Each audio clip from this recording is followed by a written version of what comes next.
intro about amazing people to know.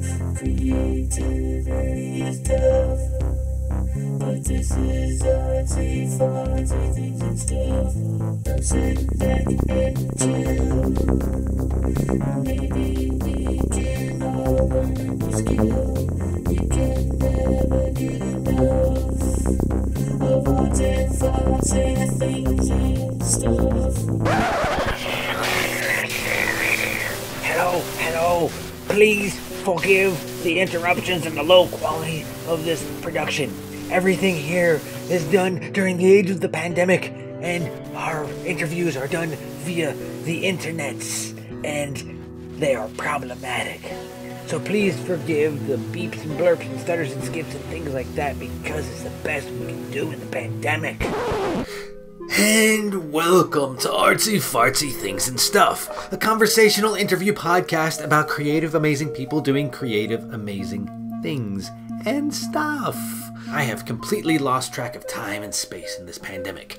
I'm not sure what's really happening anymore. Everything has swaggered over to the slightly sinister side of surreal. A large part of the conversation I'm tuning into these days have to do with when non-essential small business retail is going to be opening back up. And I'm a proud proprietor of one of these small businesses. So it's incredibly appropriate that in this episode we get to hang out with another true Artsy Fartsy, the ever so badass Renaissance man, creative director, artist, and designer who has both designed amazing global campaigns for Cirque du Soleil and animated for South Park, Mr. Gil Nevo. We get to talking about what creative entrepreneurship might look like in a post-pandemic world, explore his brilliant artworks, talk about new animated projects he's developing, and much, much more. So hang on tight, sit back, relax, and enjoy the show. Welcome to Artsy Fartsy Things and Stuff. Okay. Please introduce yourself. Well, my name's Gil Nevo, N-E-V-O. Don't get that wrong. I am an animator, an artist, a brand strategist, creative director. I've worked in TV. I've worked in all kinds of media, branded content, advertising, and now working with businesses, doing all kinds of design and copy and messaging and branding, and still do art as well, and had a couple gallery shows last year. So I'm living free and spreading my creative wings and flying. Highlight, if you could, some of the more exciting projects in the last couple of years, like things that really inspired you that you've worked on that I might be familiar with. Well, the biggest project that I've worked on probably in my career was South Park. So I was an animator on the show South Park for like 10 years and worked on the movie. And so as far as a career highlight, I think that's a good one, but that was, but I haven't been on that show in about 10 years. Other than that, I've done a lot of cool like brand work for Ben and Jerry's and Coca-Cola, and some YouTube networks. I did a really cool project a few years back for a new YouTube network called Forefront. It doesn't even exist anymore, but it was like this cool animated MTV style spot that I'm really proud of. This Ben and Jerry's campaign that I did that took me all over the country was also pretty exciting, where we did like all these crazy events all over the country for coming up with new flavors for Ben and Jerry's, where we interacted with people and went to 5 different cities and did these like guerrilla shoots. That was pretty cool. And and one of the things that I've been involved with over the last however many years was a project called The Illusionists, which is a big magic show that's been traveling around the world. And they just sold to Cirque du Soleil for a lot of money last year. And that's a project that I did all the marketing and branding for years. And we put stuff up at the Sydney Opera House, and I've worked in London and, all over the country and in New York, and we did Broadway shows and stuff like that. So I've done a lot of work with like live entertainment as well. So as a independent artist slash entrepreneurial type person, I'm making things from Sunday night when I get home, and I just make and create and make and think of ideas and make as much shit, and how much shit. It's like a race to see how much shit I can make before Friday comes so I can sell it all on the weekend. Over the last couple of years, it's been a pretty good growth for the local business, but it's to a point where it's like, yeah, it's like these things, at least before the pandemic, were coming in regularly enough to like pay my bills. And like, that's a pretty good feeling. In my gallery, if we are able to open up, hopefully in the next month or two, is that going to be like a no contact environment? Like, do I have to now put plexiglass around my art bar, you know, like where I do transactions at? Well, we're all going to find out. That's for sure. Either way, I think it's important to, you know, diversify everything you're doing and find other sources, because this pandemic, this whole thing can happen again in 6 months after the summer. You know, winter starts again, and it could be a whole new wave of things hitting us. By that time, we'll probably be more prepared. But, you know, you just never know, man. There's some things that, you know, 2 months ago or maybe 4 months ago, I don't think we would have imagined, you know, all this happening right now. I think the key is for an artist and any creative person to be diversified. You know, a couple years ago, I made it a real point to diversify. And I had a company called Nice Studios. It was a production company, and I was doing a lot of like video work. And so I just started to kind of spread out what it was that I was doing. You know, last year I made money from a bunch of different things. I sold art. I did video and commercials for my live clients like Blue Man Group and Cirque du Soleil companies, because I'm in that little family.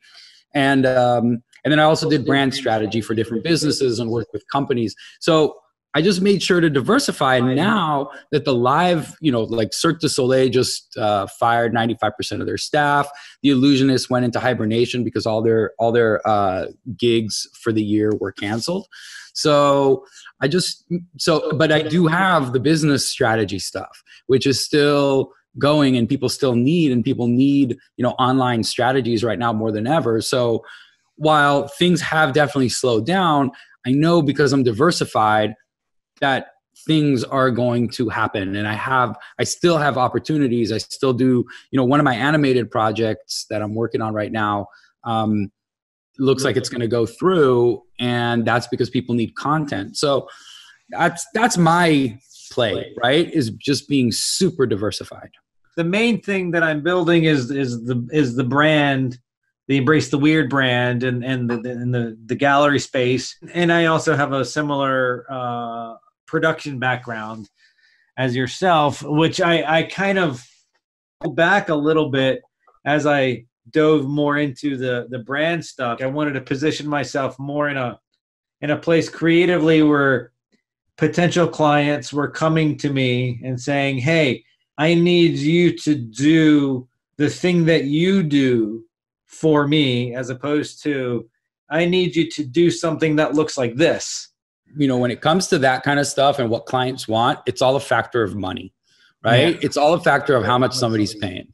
If somebody's paying a lot of money, I'll do what you want it to do. So in a way, I'll do what you want me to do. Like, I'm a whore in that way, but it's a factor of money. But I want my price, right? Like, if I don't feel, so I have this, the way I price things out is based on feel, right? I know I have a feeling of how much I'm worth and how much this project is worth to me. Right. And I decide whether I take a project based on that feeling, right? If I'm like, then that's a no. You know, if I'm like, can I get that done? I'm like, no, that's a no. If I'm like, oh yeah, all right, yeah, cool, let's do it, then I'm like a yes, right? And if the price is there, you know, and I'm a yes, like in my heart, in my whatever that intuitive sort of feeling is, then I'm like, then I'm going, and then I'm all the way committed. Yeah. And I also set very strict boundaries.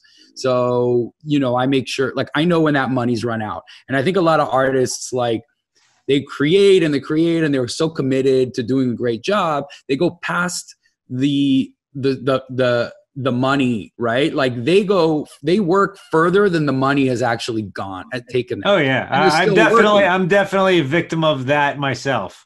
Yeah. So I know, like, if the money's running out, then it's time to wrap the shit up. And then I make it very clear to my clients that their money is no longer carries any weight. And, and I do it not in an asshole way, but I'm just like, I'll tell them if they don't understand, then I'll tell them point blank. I'm like, look, our contract and, what I've done has run, what you've paid for has run out. Right? The meter's run out. So you either need to pay more or you have to take it as it is. And that's okay. That has to be done. If you're not in a position to like comfortably pay your bills, Right. then sometimes you just got to take what presents itself. That's right. And then you just got to suck it up. Yeah. Which is, then you just got to be figure something else out. Yeah, but you could still look, just because you need the money doesn't mean you have to come in desperate, right? Sure. Like there's a difference, right? Between I need the money and how far will I go? Because you have like this sort of left brain, right brain thing happen within yourself. Like you are like this brilliant fine artist who is also a designer, who is also a very smart business person, like business-minded person. And that is, I think, not always the combination within that same human being that most people have. Like most artists tend to be their own worst enemies. What I would like to do now is transition to some more of your artwork. JesusGun.com. Tell us about your artwork. And well, man, I go like, what's great about my art is that I'm not bound to any particular style. And so I move through styles and ideas all the time. And my whole thing is, how quickly can I do something, and like, how quickly can I get ideas from my head down into a format that, that I like, that entertains me, that feels good. It's all about really nothing sacred and testing out new ways to put together ideas, and doing it quickly, and making it look cool, but, not being too precious about anything. I'm like, I'm not into precious art, and I'm not into, developing one style. I like to try all kinds of shit, and you'll see, like, as you scroll down, it just changes and changes and changes over and over and over. Like, there's certain things that repeat themselves, but in general, it kind of changes as it goes. And it really depends on my mood and what I'm feeling at the time. But I like to try different things. I like to try to pull things from artists that I really like and kind of see what they're doing and try to see if I can sort of emulate what they're doing in my own style. And I'm really influenced by old like skateboard art. I used to read Thrasher back in the day. People like Jeff Phillips, who did a lot of that old skateboard deck art back in the 80s and 90s. Like Rick Griffin, he's an old psychedelic painter who used to do a lot of surf art. I like Frank Kozik. I like all those old, Robert Crumb, all those old underground artists from back in the day. Like those are the dudes who, I don't know, really influence me. Those old rock posters and psychedelic art and, cartoons and shit. Got some fan art going on? Yeah, I don't do much fan art, but at that moment, those guys were just tripping me out, and I was like, okay, I got to do something. I think they're pretty great. I think they have a pretty fascinating origin story themselves. Yeah, man. I mean, look, they've made some great art. They have made some their films are, you know, they have this film they did with Harmony Korine, which is dope. Yeah. You know, They're pretty visionary with what they do, for sure. Yeah. Yeah, your stuff is pretty amazing. It's definitely even though you go through styles, you definitely have a language that's your own. I mean, it's recognizable as a body of work. I remember this pizza guy.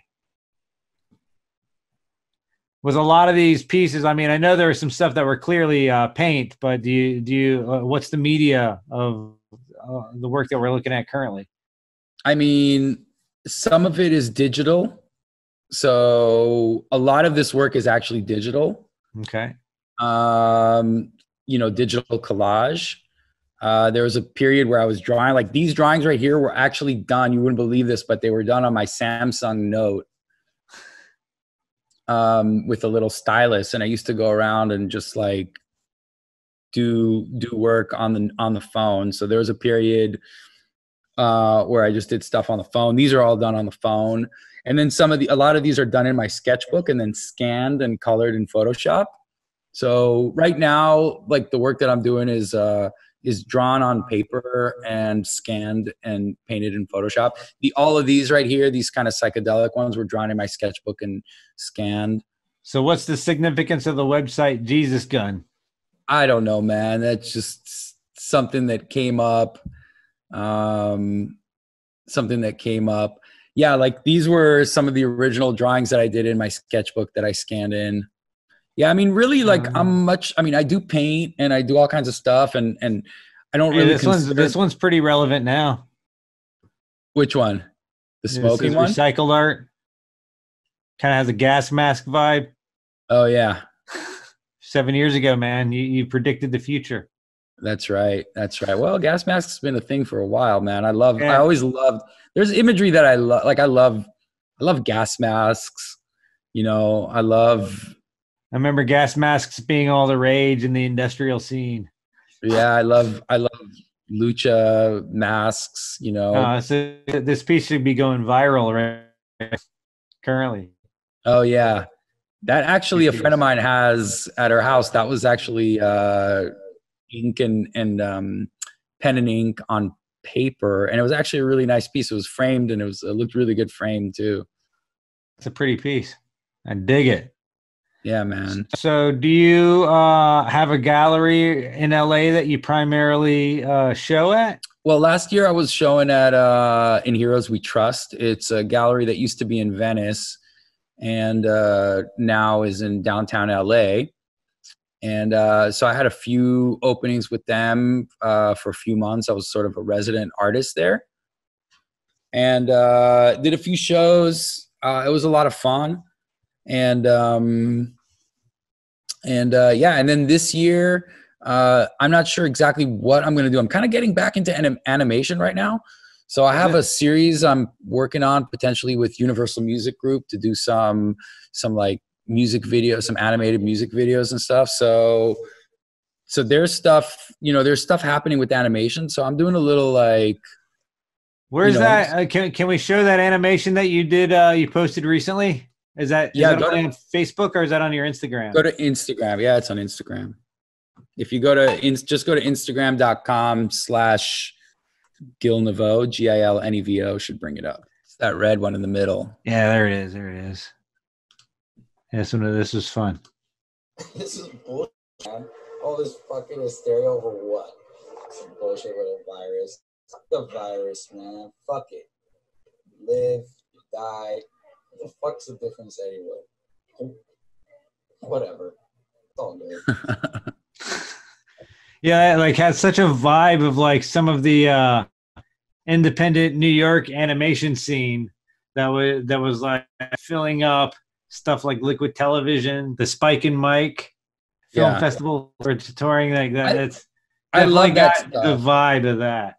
I love that. So let me show you a piece. Actually, let me share one thing with you.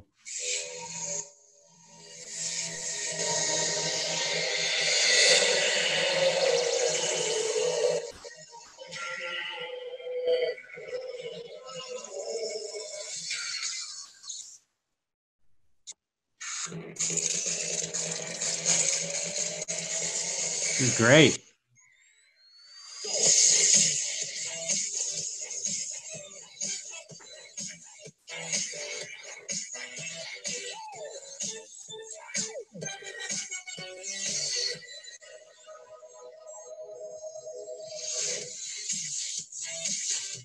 Anyways, that was.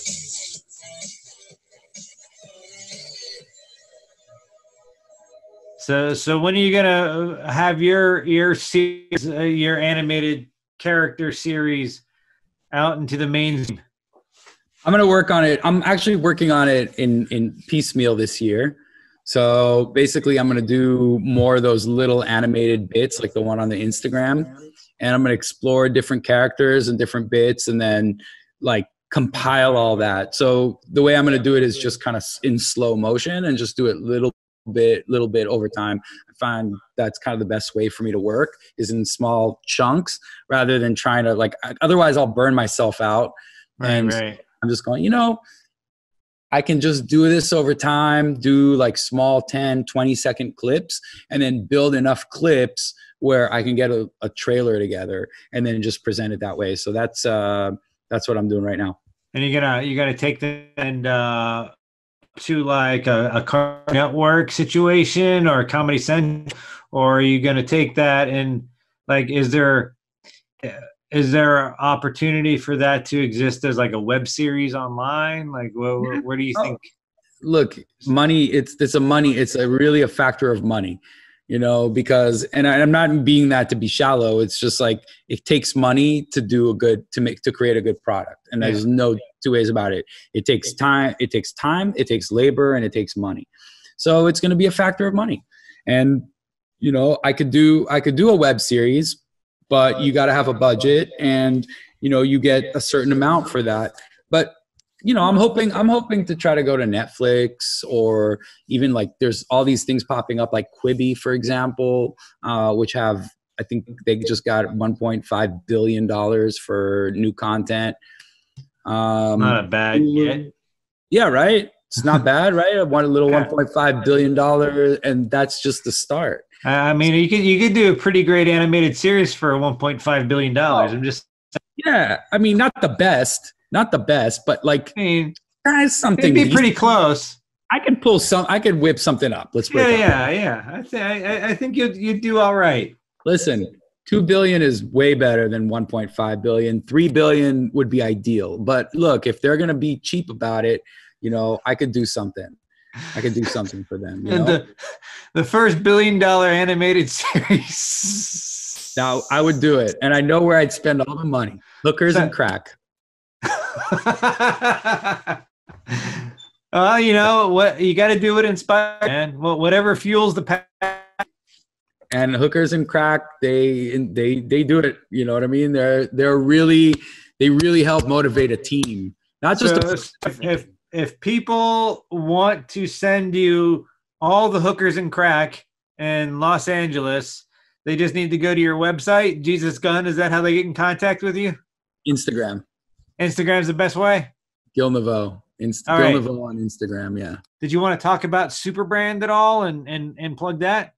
Sure, I'll plug Superbrand. Yeah. Look, if you have a small business, if you're an entrepreneur, if you are looking to get noticed online or transition your business to the online space, and you're looking to create a brand and build a brand identity, then Superbrand is my company that helps small businesses do that. It's not cheap for a tiny business, but it's cheaper than any other way to get the kind of quality work that we produce. And, what we do is we help people communicate emotionally. Like, that's the key. The thing about communication and branding is that, everybody tries to justify what they do and justify, why you should hire them and why you should buy from them and why you should look at their website and why you should look at, and the truth is that the only reason people make decisions is based on emotion, right? The only way that people actually make a final decision is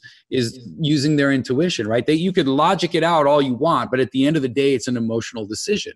You can write a list of, should I stay with her or should I leave, right? Should I have a baby or should I not? Like, it's all, there's no ultimate plus or minus list that takes place of the final decision coming from your gut and from your intuition and your instinct. And so what we do is we help people turn like their brand and their idea and their concept and their business into an emotional message, so that people hire them and get that, like that awesome intuitive sense about them, you know, create delight, create a unique experience. So that's what Superbrand does. And if you're a small business, you know, www. I don't even have to say that anymore. Superbrand.la. Superbrand.la is the thing. And then my art at Gil Nevo. You know, I'm always open to doing art, commissions, design, branding, logo work. Like I said, I'll do anything. I'm a whore, and you know, it's, as long as there's a little bit of money, I'm pretty good to go. So, and I love working. I'm always working. So, well, let's wrap up the podcast. I want to thank you for being one of my first guests on this new fancy newfangled podcast, Maru Zing Zang Bing Bong, that I'm doing, and I hope everybody connects with you. And I want to thank. I will thank you, man. Thanks for having me. I appreciate you. I appreciate the work you do. I love the art that I see coming all the time. I can't wait to go to your gallery when it reopens. So hope so. One of these days, we'll get there.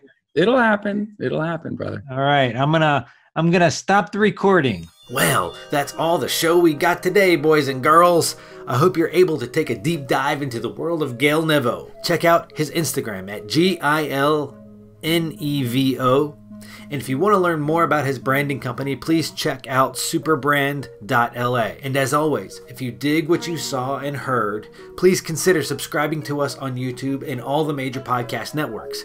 Like us on Facebook, follow us on Instagram, on Twitter, and support our Patreon at patreon.com/Artsy Fartsy Show.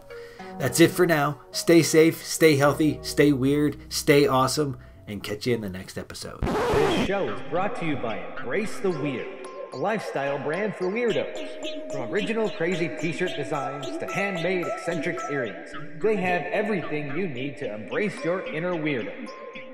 Please visit embracetheweird.design for more. Support this show at Patreon. Please support this show and buy some merch. Please support this show on Patreon. Please support this show.